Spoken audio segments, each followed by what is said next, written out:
What's up everyone? Today I got a cool little project for you. The world of mechanical keyboards are getting hype, but the keyboards that are suggested could cost hundreds of dollars. So in this video I'm going to mod a $80 keyboard to build a custom keyboard under $100. Let's get started. The keyboard I purchased is the Womier K87 from Banggood.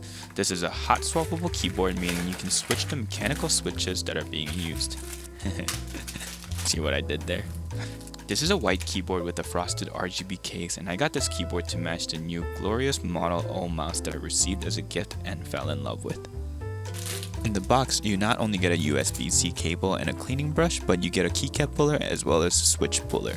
They're nothing fancy, but it's a really nice touch because most people who buy this keyboard are probably budget builders and wouldn't have these tools. As for switches, I went with the Gateron yellow switches, which are butter smooth budget linear switches. Honestly, they felt so smooth compared to my Cherry MX Reds that lubing didn't seem super necessary for people who just like the aesthetics of the keyboard.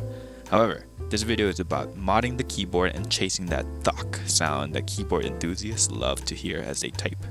So modding generally includes lubing your switches, filming your switches, and stabilizing your stabilizers, or also known as stabs.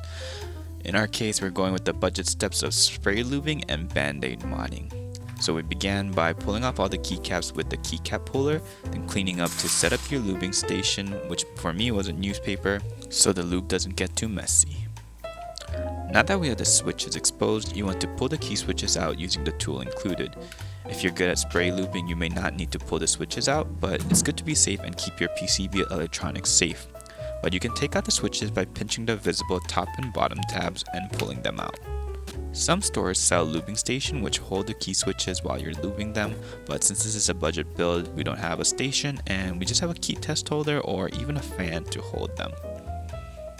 Super Lube is the popular spray lube used for mechanical keyboards. In order to lube your switches, you take the Super Lube, put the straw at the top right corner of the switch, and spray a very light coat. You want your switch to dry before using them, so a light spray is more than enough. You repeat the steps on the bottom left of the switch, press the switches down a couple times, and then clean up any excess. Then you want to lay your switches down to dry and also repeat the process to all your switches. Now this takes a while, so I usually turn on a podcast or something, so make your time worth it, and that is spray lubing. Next is the stabs.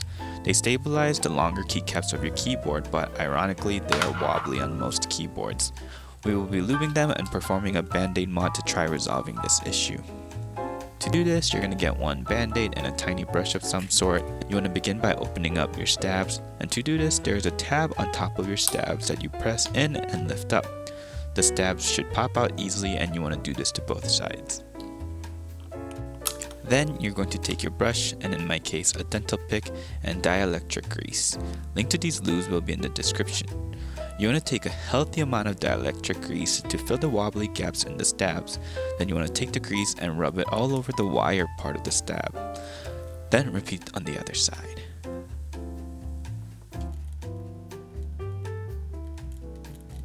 Next, we take our band-aid and cut it up into little rectangles. These will be placed on top of the stabs where we opened up in hopes to fill the gaps, create more friction, hence the less wobbliness. The effects on these stabilizers were minimal, but it did work, but some other keyboards with better stabs would show a better result.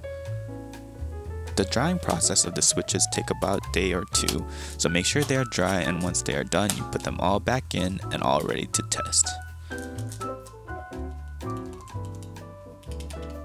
The last mod for this keyboard are the keycaps. Now the keycaps included were not actually bad, they are what's called double shot, which are known to have better sound quality. Most custom keyboard keycaps alone could cost hundreds of dollars. I wanted these chalk keycaps which costed around $100, but I bought a knockoff from Amazon keycaps that are not double shot but definitely do look cool. Now let's listen to the keyboard for sound results.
Alright, so that was the sound test and the build guide. I hope you guys enjoyed it. For me, the lubed ones definitely sounded less trebly and like less plasticky.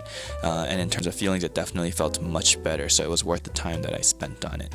Let me know what you guys think in the comments. And in the future, if there's a group buy that I really enjoy, I'll build a more legitimate, more expensive keyboard. As of now, I wanted to wait until there is a group buy that I truly enjoy. I hope this video was helpful and you guys enjoyed it, and thank you guys for watching as always, and see you in the next video. I got a good one.